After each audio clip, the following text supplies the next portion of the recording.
Dan kita akan lanjutkan insyaAllah pada pagi ini, semoga Allah berkahi sisa hadis dalam bab kita, dimulai dari hadis 220 dan insyaAllah sampai 226.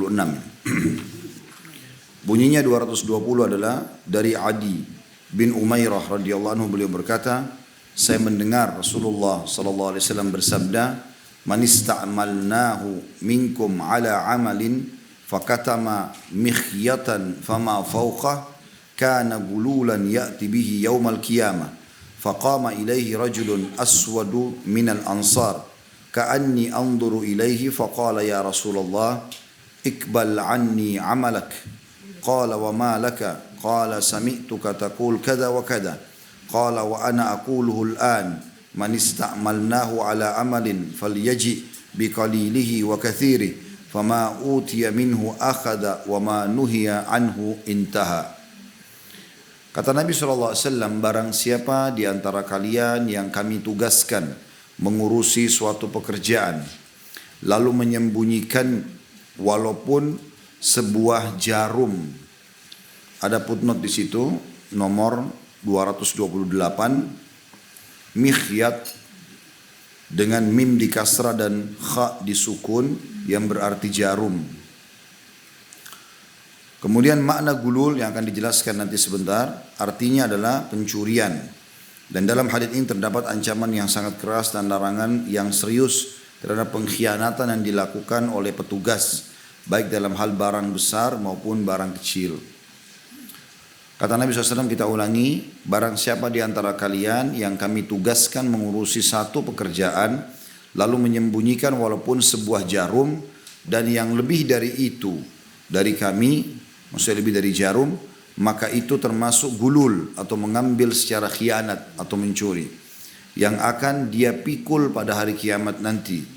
Maka seorang laki-laki berkulit hitam dari bangsa atau suku Ansar, dari orang Ansar berdiri, seakan-akan aku melihatnya sekarang.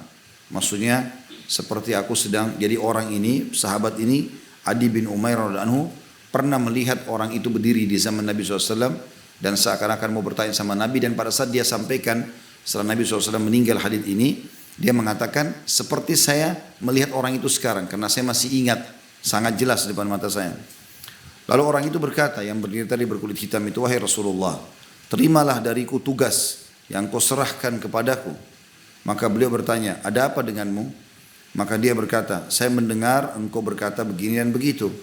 Maka beliau SAW menyatakan, dan saya sekarang mengatakannya lagi, barang siapa yang kami tugaskan mengurusi satu pekerjaan, maka hendaklah dia menyerahkan semuanya, sedikit maupun banyak, apa yang diberikan kepadanya. Silakan dia mengambilnya, dan apa yang dia dilarang untuk mengambilnya, hendaklah dia tidak mengambilnya. Diriwayatkan oleh Imam Muslim. Hadis ini sama teman-teman sekalian, seperti biasa kita akan coba bedah, mengambil beberapa hikmah dan pelajaran darinya. Dan sekali lagi masih dalam bab kezaliman. Potongan pertama adalah sabda Nabi SAW, man ista'malnahu minkum ala amalin fakatamana mikhyatan fama fawqa kana gululan ya'ti bihi yawmal qiyamah. Barang siapa di antara kalian yang kami tugaskan mengurusi satu pekerjaan, lalu menyembunyikannya walaupun sebuah jarum, dan bisa lebih dari itu atau lebih dari jarum, menyembunyikan dari kami yang telah menugaskan, maka itu termasuk mengambil secara khianat yang akan dia pikul beban hukumnya pada hari kiamat nanti. Maka ini teman-teman sekalian pelajaran makna daripada Nabi SAW bersabda, siapa yang kami pekerjakan, maksudnya Nabi menggambarkan siapapun yang kami tugaskan mengumpulkan zakat, mengumpulkan harta ghanimah rampasan perang, kami tugaskan apa saja. Sementara dia kalau ditugaskan oleh Nabi itu tuh sebagai pemerintah. Maka dia tugaskan seakan-akan seorang pemilik perusahaan atau pemerintah atau atasan sedang mengutus bawahannya dan dia sudah jelas ada gajinya gitu. Kemudian ditugaskan, ternyata dia menyembunyikan walaupun hanya seperti jarum. Jarum dari zaman dulu sampai sekarang juga sama, nilainya sangat murah. Semua orang bisa dapatkan di seluruh dunia ini ada jarum. Maka sekecil itu pun, apalagi kalau sampai lebih, maka dia akan pertanggungjawabkan pada hari kiamat. Ini mirip dengan kalau masih ingat kisah Kirkirah, salah satu hamba sahaya Nabi SAW pada saat ikut di perang Khaybar, waktu dia sudah turunkan pelanah kuda Nabi, kemudian dia mau merapikan kuda Nabi, dan ini pekerjaan mulia, mengurus Nabi SAW dan ikut berperang bersama Nabi. Ternyata ada satu anak panah nyasar kena dia, dan akhirnya dia mati gitu. Pada saat dia mati, sahabat-sahabat mengatakan berita gembira buat dia, mati syahid orang ini. Maka kata Nabi SAW, tidak, dia di neraka. Karena sesungguhnya selembar sapu tangan yang dia ambil di lokasi Khaybar, lokasi peperangan kaum muslimin yang menang melawan Yahudi, satu lembar kain sapu tangan yang dia suka lalu dia taruh di kantongnya, itu sebelum ada pembagian harta rampasan perang, telah cukup untuk membawanya ke dalam api neraka. Jadi memang benar-benar harus hati-hati teman-teman sekalian. Apapun yang bukan hak kita, jangan pernah disentuh. Apalagi kalau kita fokus ke bahasan kita, kalau seseorang terikat akad sebagai pegawai. Kalau ada akad, dia sudah terima gaji, maka apapun yang dia hasilkan, baik dari ide dia, baik dari upaya-upaya dia, perkembangan perusahaan, semuanya milik orang yang menggajinya. Jadi nggak boleh orang begitu keluar bawa semuanya. Apa yang sudah dia pernah kerjakan gitu. Bahkan ada orang banyak membawa lari aset-aset perusahaan. Ya komputer, ya handphone, ya apa semua dibawa. Ini haram semuanya. Barang-barang haram. Jarum saja sudah cukup membuat masuk neraka. Apalagi kalau bawa laptop, bawa handphone, bawa segala macam fasilitas dari kantor gitu.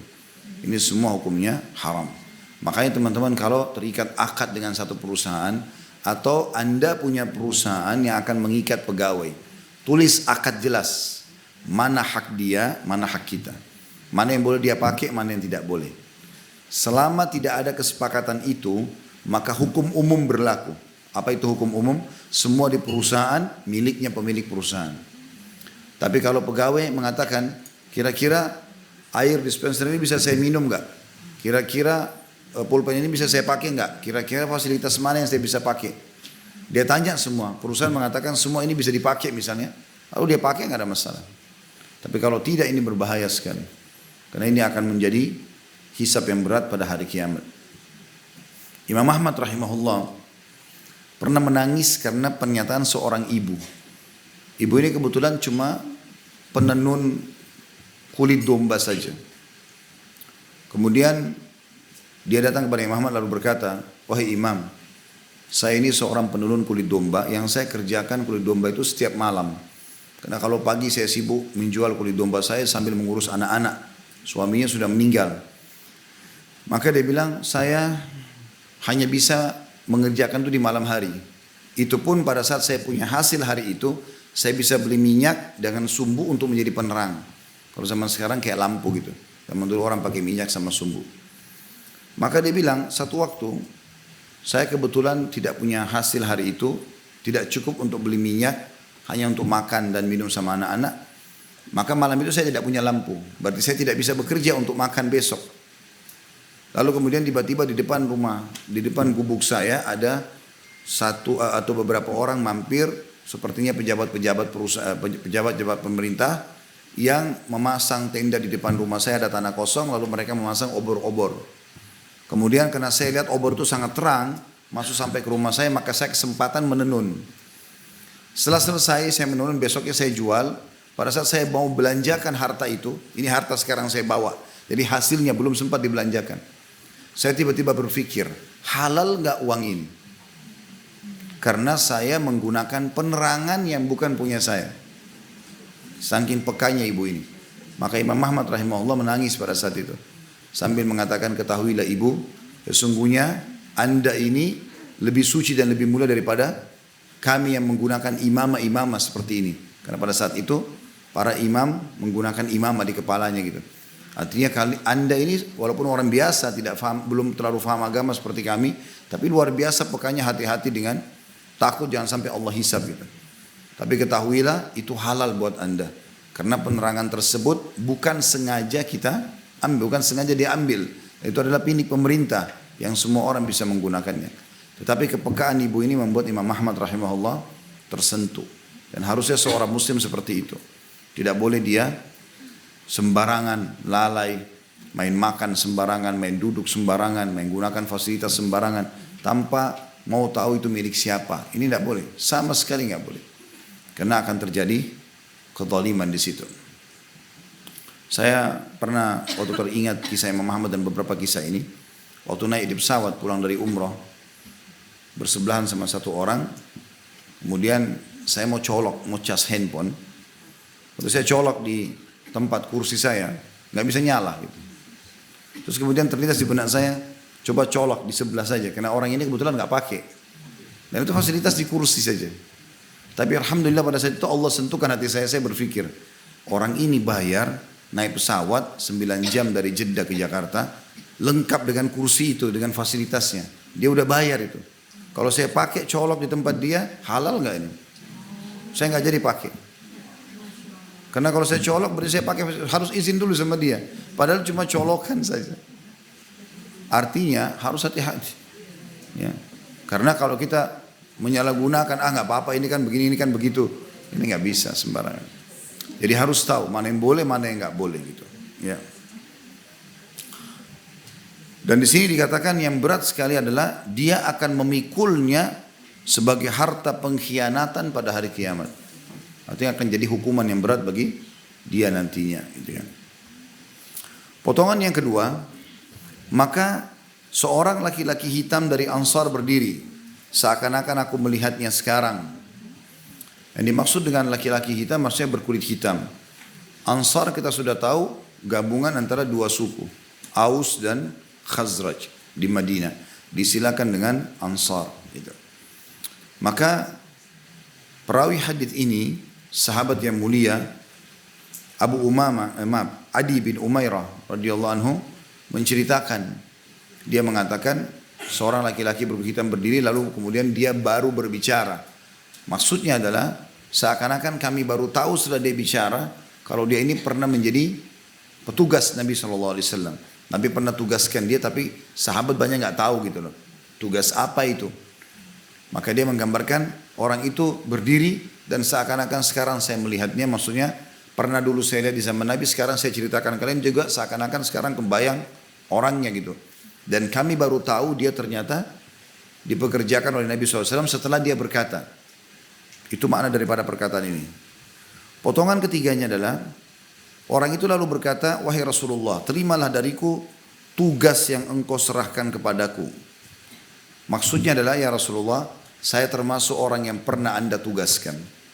Maka sekarang saya kembalikan semuanya ini, pekerjaan. Udah selesai saya kerjakan gitu. Jadi seakan-akan orang ini tersentuh dengan apa yang Nabi SAW sampaikan tadi. Dia takut nanti jangan sampai ada yang tidak halal. Maka dia pun mengatakan, saya kembalikan ini ya Rasulullah. Semua tugas-tugas yang pernah dibebankan, sudah saya kerjakan, saya kembalikan. Maka Nabi SAW faham. Berarti orang ini mungkin punya perasaan dia bersalah. Potongan keempat dari hadis atau dia mengatakan atau Nabi SAW bertanya padanya, ada apa denganmu? Kenapa tiba-tiba kau berkata begini nih? Pertanyaan ini penting ya. Dan dalam sesuatu atau dalam setiap interaksi kita dengan orang lain, maka sangat wajar kita bertanya kalau kita belum faham. Jangan langsung kita menganggap sudah faham padahal sebenarnya belum jelas semuanya. Apakah kita sebagai pegawai, apakah kita sebagai atasan gitu kan. Saya berapa kali menghadapi begitu di kantor. Setiap kali sampaikan, akhi kerjakan begini. Iya Ustaz, misal.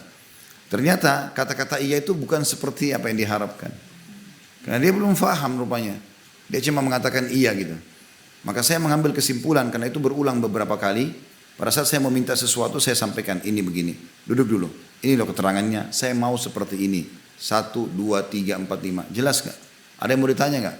Oh sudah ya sudah. Ternyata betul setelah itu jadi lebih bagus daripada hanya sekedar mengiya-iyakan saja gitu kan. Gampang. Atau kita berharap dengan satu kali instruksi udah cukup membuat orang semua faham. Enggak, belum tentu. Gitu kan. Dan kalau dia salah kita marahin. Enggak, kita jelasin dulu. Jadi baik pemilik perusahaannya hati-hati atau atasan atau majikan kalau mungkin di rumah. Kemudian juga sebagai orang yang bertugas hati-hati. Lebih baik bertanya, itu sangat bagus. Kami menghadapi beberapa orang juga yang membantu di kantor. Itu Masya Allah sangat jeli. Kalau saya instruksikan sesuatu, maaf Ustaz, saya pastikan ya, 1, 2, 3, 4, 5. Begini maksudnya, iya, baik, baru dikerjakan. Maka itu sangat baik. Makanya Nabi SAW di sini bertanya untuk memperjelas. Kau bilang kau serahkan tugasmu kembali, ada apa denganmu ini? Ada apa sebenarnya? Maka dia pun berkata, ini potongan yang kelima, saya mendengar engkau berkata begini dan begitu. Maksudnya, ya Rasulullah, saya mendengar Anda tadi mengancam. Ya, bisa bermakna seakan-akan Anda sedang mengingatkan saya. Bisa juga bermakna, saya tersentuh dengan apa yang Anda sampaikan tadi. Saya khawatir nanti ada yang haram yang saya makan. Karena saya termasuk pernah punya tugas. Ya. Jadi bisa dari sisi atau dua sisi maknanya. Potongan selanjutnya, ya, berarti yang ketujuh ya. Yang keenam. Lalu Nabi SAW mengatakan, dan Nabi sudah faham. Ya, Nabi mengatakan, saya sudah mengatakannya. Dan saya sekarang mengulangi lagi. Untuk mempertegas. Barang siapa yang kami tugaskan mengurusi suatu pekerjaan, maka hendaklah dia menyerahkan semuanya. Sedikit maupun banyak. Apa yang diberikan kepadanya. Maksudnya dia laporkan semuanya. Baik pengeluaran, baik pekerjaan. Sesuai dengan yang sudah disepakati. Apa yang dia diizinkan untuk menikmati. Tiket pesawat, hotel misalnya. Dia dikasih memang. Maka silakan dia mengambilnya. Dan apa yang dia dilarang untuk mengambilnya. Gak boleh dia transaksi untuk dirinya sendiri. Tidak boleh dia mengambil bonus-bonus dari perusahaan lain gitu kan. Hendaklah dia tidak mengambilnya. Jadi ini masuk dalamnya teman-teman sekalian. Seperti banyak orang ya. Saya pernah waktu zaman belum kita pakai e-tiket kayak sekarang. Dulu masih pakai cover kan tiketnya ya. Sampai kadang-kadang kalau hilang kita kerepotan gak bisa berangkat ya. Dan ada beberapa lembar gitu. Saya pernah punya seorang teman travel. Dia jual beli tiket itu. Dia tanya kepada saya hukumnya. Dulu sudah lama saya gak ketemu. Teman SD dulu. Kemudian sekarang sudah tinggal di Jakarta. Ketemu sama-sama terus ngobrol. Akhirnya dia cerita sama saya. Dia bilang, gimana hukumnya ini sekarang? Banyak sekali orang-orang kantoran sengaja datang ke travel kita. Hanya minta tiket kosong. Ya, tiket-tiket. Jadi biasanya kita kalau jual tiket sama orang. Biasanya tiket yang mau dipakai berangkat itu disobek, ditaruh di amplop. Maka covernya itu gak dipakai lagi. Karena sobekannya saja yang dipakai. Nanti ditaruh di sebuah tempat wadah kayak map gitu, nanti itu dipakai ke bandara. Nah cover-covernya ini itu dibeli sama mereka. Untuk nanti kesannya dicetak namanya dia. Dia beli untuk dilaporin ke kantor kalau dia benar-benar pakai tiket itu. Jadi daripada dia tiket misalnya 2 juta pulang pergi Jakarta Surabaya, dia beli tiket itu cuman 50.000. Karena itu memang mau dibuang oleh travel. 100.000. Dia beli, nanti dilaporin ke bagian keuangan kantor supaya dia dapat uang itu. Begitu juga sama dengan hotel misalnya. Dia lapor tinggal di hotel padahal sebenarnya dia tinggal ke rumah temannya. Ya, dia tinggal ke rumah kerabatnya. Ini kan semua nggak boleh, bohong, menipu orang. Kalau kita dikasih fasilitas hotel ya pakai saja, gitu kan? Pakai saja. Kita dikasih tiket pesawat, pakai saja pesawat, nggak usah alihkan ke kereta api, pakai saja, gitu kan? Kecuali satu poin, kita memang bicara sama perusahaan. Sekarang kan anggaran safar tiket pesawat 2 juta. Saya dikasih spare waktu 5 hari. Saya bisa selesaikan kerjaan ini dalam 2 hari. Saya bisa selesaikan dalam 2 hari, 3 hari. Karena waktu dikasih 5 hari, maka saya ganti sekarang. Daripada saya pakai pesawat sejam ke Surabaya, saya pakai kereta api. Misal sampainya 10 jam, lebih murah. 1 juta satu kali pergi, bisa cuma 200.000, 300.000 saya pakai. 700.000-nya halal gak buat saya? Oh ya halal buat kamu, ya sudah. Intinya kau selesaikan pekerjaan. Intinya kau selesaikan pekerjaan. Bukan intinya kau pakai apa ke sana. Baik, selanjutnya saya kalau dikasih fasilitas hotel, saya tinggal di rumah kerabat saya, sekalian silaturahim. Uang hotelnya gimana? Halal buat kamu, ya sudah halal buat kita. Tapi ada akad jelas. Ya, kalau tidak seperti itu, maka semua wajib dikembalikan. Siapa suruh tinggal di rumah keluarga, gitu kan? Dikasih fasilitas makan per hari, Memang bisa makan misalnya 100.000 per hari. Atau 100.000 per satu kali makan. Pagi 100.000, siang 100.000, malam 300.000 per hari. Masing-masing 100.000. Pagi 100.000, siang 100.000, malam 100.000. Enggak, dia makan di warteg misalnya, di mana bayar cuma 15.000. 85.000-nya tidak halal buat dia, sampai dihalalkan oleh perusahaan. Ya udah dia cari makanan yang 100.000. Silakan gitu. Kurang, dia tinggal laporin, lebih, maka dia mengatakan misalnya ini lebih gitu. Seperti itulah. Ini tidak boleh sama sekalian. Karena ini yang banyak terjadi di perusahaan-perusahaan, mereka melakukan ini. Sama juga dengan rembes-rembes masalah penyakit. Ya, sakit ini, sakit itu, padahal bohong. Ya, dia nggak sakit sebenarnya. Hanya untuk pergi ke rumah sakit, lalu kemudian dia kerjasama lah sama rumah sakit atau klinik itu, misalnya tulislah begini dan begitu. Ya, itu sering terjadi. Sama juga kami di restoran pernah begitu, kedatangan orang, dia pesan makanan dari perusahaan dia minta dinaikin notanya. Enggak, waktu saya ditanya sama kasir, enggak boleh sama sekali saya bilang. Berapa dia beli, harga nota, ya begitu kita kasih. Dia nggak mau, nggak usah, silakan cari restoran lain gitu. Nggak boleh kita buka pintu itu. Dan banyak contoh-contoh yang berhubungan dengan masalah ini. Mereka mau menyalahgunakan jabatannya untuk mendapatkan uang-uang haram. Dan kita tidak boleh dukung itu. Nggak boleh karena kita mau laku butiknya, mau laku restorannya, mau laku apalah penjualan dia, lalu kemudian nggak masalah lah. Itu urusan dia sama perusahaannya. Oh nggak bisa. Kita tahu dan kita terlibat. Maka tidak boleh sama sekali. Jadi yang paling aman adalah kembalikan. Kapan perusahaan halalkan, baru halal buat kita. Seperti itulah. Baik, kita pindah ke hadis setelahnya 221 dari Umar bin Khattab radhiyallahu anhu, dia berkata, "Lamma kana yaumu Khaybar aqbala nafarun min ashabin Nabi sallallahu alaihi wasallam faqalu fulanun syahidun wa fulanun syahid hatta marru ala rajulin faqalu fulanun syahid faqala Nabi sallallahu alaihi wasallam kalla inni ra'aituhu fin nari fi burdatin ghallaha au aba'ah." Ketika terjadi perang Khaybar, beberapa sahabat Nabi SAW datang menghadap beliau. Mereka berkata, fulan mati syahid, fulan mati syahid. Ini termasuk tradisi di zaman itu. Mereka laporan kepada Nabi SAW, si fulan mati gitu. Dan mereka mengatakan, si fulan mati syahid.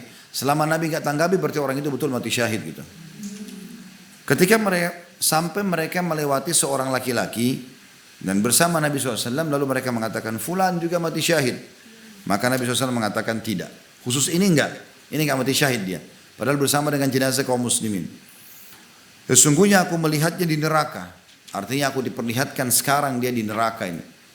Allah SWT perlihatkan nanti kalau dia masuk neraka, disiksa gitu. Karena kain burda atau jubah yang dia gelapkan dari ghanimah. Hadis riwayat Imam Muslim. Kita sudah pernah jelaskan, ghanimah adalah harta rampasan perang. Halal bagi muslimin. Tetapi kehalalannya itu adalah di-store dulu kepada panglima perang. Panglima perang akan membagi menjadi 5. Seluruh harta rampasan perang dibagi menjadi 5. 1/5 untuk Allah dan Rasulnya, 4/5 untuk para mujahidin. Gitu kan? Maka tidak boleh sama sekali kita begitu masuk menguasai satu lokasi, kemudian kita lihat ada hiasan ke apalah, harta emas. Nggak boleh kita ambil langsung. Oh ini punya saya, karena kan saya yang dapat. Nggak bisa. Harus jujur. Ambil semua, serahkan kepada panglima perang. Nanti dia akan membagi sesuai dengan pertimbangannya gitu. Ya, biasanya orang yang lebih besar pengorbanannya di zaman Nabi SAW diberikan lebih besar harta rampasan perang. Maka dari hadits ini, alhamdulillah, kita ambil pelajaran. Yang pertama adalah potongan lamma kana yaumu Khaybar. Pada saat terjadi perang Khaybar. Perang Khaybar terjadi di tahun 5 Hijriah setelah kesepakatan Hudaybiyah. Dan Khaybar dikuasai pada saat itu oleh orang-orang Yahudi. 2 suku besar Yahudi yang diusir dari Madinah oleh Nabi SAW, yaitu Qainuqa dan Nadhir. Ya. 2 suku ini menguasai Khaybar pada saat itu, dan mereka punya 9 benteng besar di sana. Serta Nabi SAW pada saat menyerang mereka dan dijanjikan menang, dan betul Nabi membuka 9 benteng mereka itu. Ternyata ditemukan banyak sekali senjata-senjata, termasuk senjata yang belum pernah terfikir oleh kaum muslimin. Ya. Ada disilakan dengan senjata pada saat itu midfa atau sesuatu yang diangkat batu besar, ditaruh di sebuah wadah, nanti wadah itu kayak kayu ditarik lalu dilempar jarak jauh untuk menghancurkan tembok-tembok musuh gitu. Zaman dulu begitu ya. Belum ada meriam pada saat itu. Ya, kemudian juga ada tangga ya atau sebuah tempat bangunan yang tinggi, setinggi benteng-benteng umumnya 10 sampai 15 meter. Di dalam itu ada tangga-tangga dan di depannya itu dilapis dengan kulit hewan untuk didorong oleh pasukan prajurit ditempelin ke tembok-tembok musuh supaya mereka bisa naik ke atas. Nah ini belum pernah terpikir oleh kaum muslimin dan itu didapatkan di Khaybar. Waktu Nabi SAW tanya kepada sebagian sahabat, untuk apa Yahudi melakukan persiapan begini banyak? Kata mereka, untuk anda ya Rasulullah. Mereka sudah niat ingin menyerang Madinah. Dan itu isu benar kami dapatkan gitu. Maka pada saat itu pun Nabi SAW mulai meminta kepada beberapa sahabat mempelajari cara menggunakan alat itu dan ternyata dipakai. Waktu pembebasan kota Mekah dan penyerang kota Taif, Nabi SAW membawa senjata-senjata ini. Khaybar sekarang itu masuk wilayah kekuasaan Saudi ya, dan tidak jauh dari Madinah. Kalau saya tidak salah sekitar 173 kilo. Kalau pemerintah Saudi jadi membuka turis di seluruh wilayah kotanya, maka mungkin jemaah haji jemaah umroh lebih gampang untuk mendatangi. Dan saya pernah ke sana sekali membawa jemaah. Cuma setelah itu pemerintah Saudi belum izinkan lagi. Itu kami sampai di benteng-bentengnya mereka. Dan kita duduk di antara benteng itu sambil menceritakan tentang perang Khaybar pada saat itu. Bagaimana terjadi gitu ya. Dan itu benteng-bentengnya masih utuh. Masih dari zaman Nabi SAW. Potongan kedua. Aqbala nafaru min ashabin Nabi SAW faqalu. Datanglah beberapa orang sahabat Nabi dan mereka bertanya. Atau mereka berkata gitu kan. Artinya berarti mereka mendatangi Nabi SAW dan melaporkan kepada Nabi SAW, si fulan telah mati syahid, si fulan telah mati syahid. Dan sebagaimana saya bilang tadi, selama Nabi tidak tegur, tidak mengatakan, oh bukan, maka berarti mereka mati syahid. Karena mereka menyebutkan itu, si fulan mati syahid, si fulan mati syahid, si fulan mati syahid. Berarti di sini ada sebuah pelajaran ya. Kalau seandainya kita menemukan ada jenazah muslim di kancah peperangan, kita boleh mengatakan si fulan mati syahid. Karena secara zahir orang mati di medan perang syahid, gitu kan? Masalah urusan dia sama Allah ikhlas nggak ikhlas itu urusan sama Allah. Yang penting kita boleh mengucapkan itu karena Nabi membiarkan para sahabat mengucapkan itu. Si fulan syahid, begitulah. Ya. Kemudian potongan yang terakhir yang ketiga adalah hatta marru ala rajulin faqalu fulanun syahid, sampai mereka melewati seseorang lalu mereka mengatakan si fulan juga mati syahid. Maka Nabi SAW meluruskan sambil mengatakan faqala an-nabiy SAW kalla inni ra'aituhu fin nari fi burdatin ghallaha aw aba'ah. Tidak, orang ini enggak masuk surga karena yang menghalangi dia adalah pengkhianatannya terhadap harta rampasan perang. Dia mengambil satu jubah ya, yang bukan haknya. Dia belum dikumpulin ke panglima perang untuk dibagi, dia langsung saja. Ya. Dari sini juga diambil pelajaran teman-teman pentingnya patuh pada pemimpin. Ya, jadi tidak boleh sama sekali mengkhianat. Karena pernah di perang Khaybar juga terjadi, itu ada rupanya Nabi sudah ingatkan jangan serang benteng musuh sampai saya izinkan. Jadi kita mesti disuruh bertahan pada saat itu. Karena Yahudi pakai cara pada zaman itu di benteng-benteng mereka. Kalau pagi mereka sudah merasa siap menyerang, mereka cuma sibuk melemparkan anak-anak panahnya ke arah muslimin. Muslimin sibuk menangkis gitu. Pada saat mereka sibuk menangkis, terus anak panah dilemparkan, keluar pasukan mereka, tiba-tiba buka pintu gerbang lalu masuk, lalu menyerang kaum muslimin. Di saat pasukan itu sudah mulai mendekat, muslimin lagi sibuk nangkis-nangkis panah, diberhentiin anak panah lalu diseranglah kaum muslimin. Setelah itu ada beberapa orang jadi korban, mereka lari kembali ke dalam benteng, ditutup lagi pintu gerbangnya. Begitu terus strateginya. Maka Nabi SAW larang tidak boleh ada yang menyerang, tunggu sampai ada instruksi. Biarkan saya begini. Gitu. Rupanya ada satu orang, waktu dia lihat orang-orang Yahudi keluar, dia ambil inisiatif. Dia di pikiran dia, kan Yahudi lagi nyerang, lempar anak panah. Ini juga menyerang tiba-tiba. Nah sebelum mereka nyerang, dia serang duluan aja deh. Supaya mereka tidak menyerang muslimin. Mungkin niatnya baik. Ternyata waktu dia serang, dia terbunuh. Dibunuh oleh orang Yahudi, lalu kemudian Yahudi masuk ke dalam benteng. Kata para sahabat, gembira orang ini mati syahid. Kata Nabi SAW, tidak. Tidak akan pernah masuk surga orang yang bermaksiat kepada pemimpin, gitu kan? Karena Nabi SAW larang, nggak boleh. Padahal dia ingin mati syahid, dia baik. Maka tidak selamanya niat baik itu diterima oleh Allah Subhanahu wa taala, kecuali yang baik di mata Allah dan Rasulnya, gitu kan. Bukan baik di mata kita. Walaupun kita anggap baik, kalau Allah Rasulnya menganggap buruk, maka tetap aja buruk.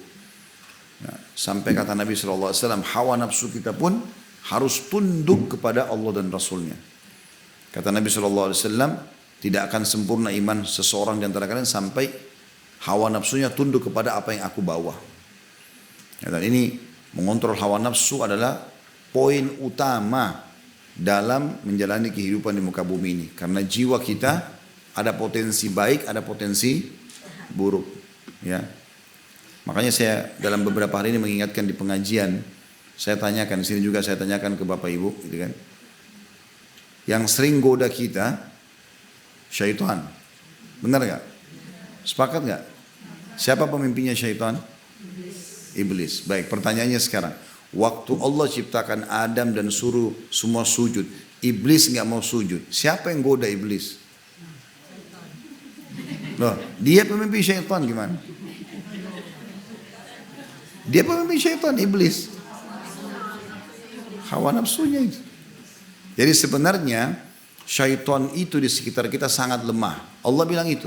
Inna kaida syaitani kana dha'ifa. Syaitan itu sangat lemah. Tapi dalam diri kita Allah bilang fa'alhamaha fujuraha wa taqwaha. Allah berikan potensi buruk, ada kecenderungan berbuat kejahatan, ada kecenderungan berbuat baik. Fa'alhamaha fujuraha, fujur artinya perbuatan buruk, ya, wa taqwaha dan perbuatan takwa. Kita punya potensi dua-duanya. Tinggal kita ikuti yang mana. Nah, kalau kita lagi cenderung dengan potensi baik, syaitan berusaha godain kita supaya jangan ikutin. Itu saja dia usahakan. Misal tadi ibu-ibu dan bapak mau datang ke sini. Syaitan bisikin, enggak usahlah jauh martimbang gini apa sih. Digodain misalnya, enggak usahlah lebih baik gini, nanti gini aja. Bisa diwaswas, tapi kita enggak, saya enggak mau. Syaitan enggak bisa buat apa-apa. Dia enggak bisa meredam itu. Sebagaimana kita, ibu-ibu saya pakai jilbab, enggak saya pakai jilbab. Syaitan akan datang, enggak usah gini. Tapi kita lawan, kita ikuti potensi positif kita dalam diri. Maka syaitan enggak bisa buat apa-apa. Paling jauh dia bisa lakukan, kata para ulama, dia hanya mengurangi kadar pahalanya. Misal orang mau sholat, ada potensi mau sholat, ada potensi nggak mau sholat, tunda-tunda. Dalam diri kita bergejolak. Syaitan berusaha redam yang ini didukung gitu loh. Gitu kan? Tergantung kita ikutin atau tidak. Nah kalau kita lawan dia, enggak saya mau sholat. Syaitan pindah ke tahap setelahnya. Hanya menggoda supaya kurang khusyuk saja. Karena dia tidak bisa lagi berhentiin kita kan. Nggak mungkin. Maka perkataan yang sering dibahasakan oleh sebagian orang, syaitannya kuat nih. Itu bohong, dusta. Dia nipu dirinya sendiri. Sebenarnya dianya yang buat diri syaitan itu kuat. Nggak ada hubungannya. Ya. Kalau syaitan kuat seperti yang digambarkan oleh sebagian orang, kira-kira masih bisa duduk di sini? Hah? Masih bisa kita sholat? Masih bisa baca Quran? Masih bisa umroh haji? Nggak ada kita bisa lakukan. Karena pasti setiap kita diikat lehernya sama syaitan. Kalau perlu dibunuh sama syaitan gitu kan. Tapi Allah kasih batasan. Mereka sangat lemah. Nggak bisa buat apa-apa. Diri kita sendiri. Nah kalau benteng kita kuat, kita selalu cenderung kepada kebaikan, maka secara otomatis aman gitu. Seperti itulah. Maka harusnya kita bisa mengontrol itu. Ya.